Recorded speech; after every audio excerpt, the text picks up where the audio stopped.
Napuruhan din ng Bagyong Christine ang Cavite. Maraming motorista ang stranded at may mga inilikas dahil sa pagbaha.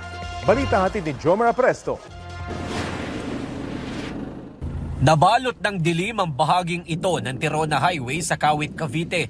Ayon sa mga residente, mula alas 9 pa kagabi nang mawalan ng supply ng kuryente ang lugar dahil sa patuloy na hagupit ng bagyo. Nandito ako sa bahagi ng Tirona Highway sa Kawit, Cavite. Ito yung dadaanan mo kung pupunta ka ng Noveleta at Rosario, Cavite. Hinarang na kami ng mga rescue team dito dahil ang sinasabi ay mataas pa ang tubig baha sa bandang dulo kaya hindi pa rin pwedeng daanan ito ng anumang uri ng sasakyan.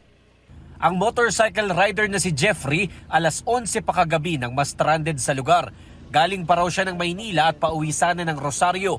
Bukod sa baha, problema niya rin ang kanyang motorsiklo na tumirik sa Bacoor kaya kinailangan niya itong itulak hanggang sa Kawit. Kakakain ko lang papuntang Rosario. Malaki po yun.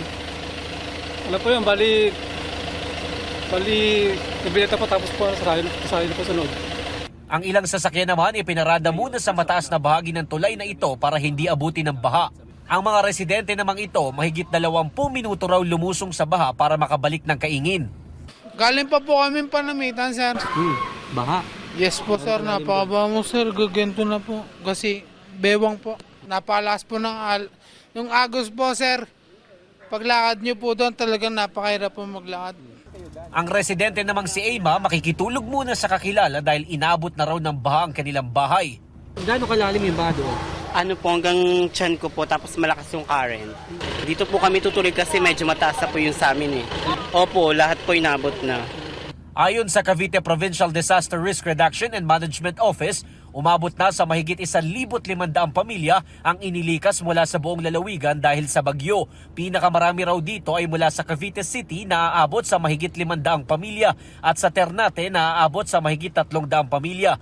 Ang bayan naman ng Noveleta hindi pa umano nakakapagpasa ng report dahil sa nagpapatuloy na rescue operation doon.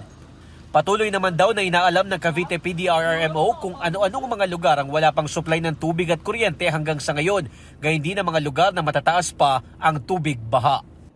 Jomer Apresto nagbabalita para sa GMA Integrated News.